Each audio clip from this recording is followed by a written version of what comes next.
The enemy wants you to believe that the wilderness that you're experiencing right now is permanent, right? That the attack from the enemy is not only relentless, but endless, right? That the pressure will never lift. But scripture shows us something completely different. The devil doesn't get the final word, guys. God does. Matthew 4:11 says, "Then the devil left him, and behold, angels came and ministered to him." And so Jesus had just endured 40 days of fasting and temptation and pressure and spiritual warfare, right? The enemy attacked his identity and his authority and his obedience. But when the testing ended, heaven responded. Now, the word ministered comes from the Greek, oh boy, let me try to say this, diakoneō.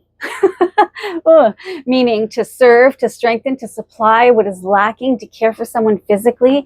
And so this wasn't symbolic. Jesus was physically exhausted, right? And the Father sent angels to strengthen him. So just like the angel strengthened him in the Garden at Gethsemane, right? And just like the angel fed Elijah when he was overwhelmed. This moment reveals 4 powerful truths for your life, right? 1, the enemy's attack absolutely has an expiration date, right? So it says, then the devil left him. And so he doesn't get to stay forever. He doesn't get to define the outcome. God does, right? Then there's 2, God sends strength after seasons of testing. And so the angel ministered to Jesus with nourishment, with comfort, and with a supernatural encouragement, right? Heaven always responds to obedience. We see this in these following scriptures. We've got John 14:23. It says, "If anyone loves me, he will keep my word, and my Father will love him, and we will come to him and make our home with him." So obedience means that God draws near, right?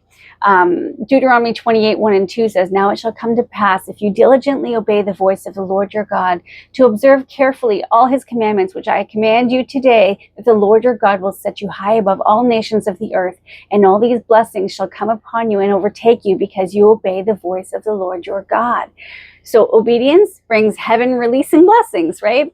Psalm 25:14 says, "The secret of the Lord is with those who fear him." So with obedience, God shares his heart, right? And then there's number 3. God affirms what the enemy tried to attack. Satan said to Jesus, "If you are the Son of God, then all these things, or you can do all these things." And angels arrived as if to say, "You are exactly who the Father says that you are," right? And there's 4, the wilderness prepares you for what comes next. So right after this moment, Jesus steps into his public ministry with clarity, with authority, and with power, right? The wilderness wasn't wasted on him. It was his time of preparation, right? It can be the same for us. And so something to remember is that God never leaves us. He never leaves us wounded, especially after warfare, right? He strengthens us for that next assignment. And so the enemy attacks to weaken us, but God ministers to prepare us, right?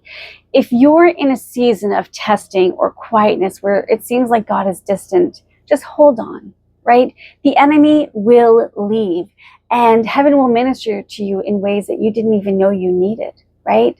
So here's something to think about. Where do you need to trust that God is preparing to strengthen you after this season of testing, right?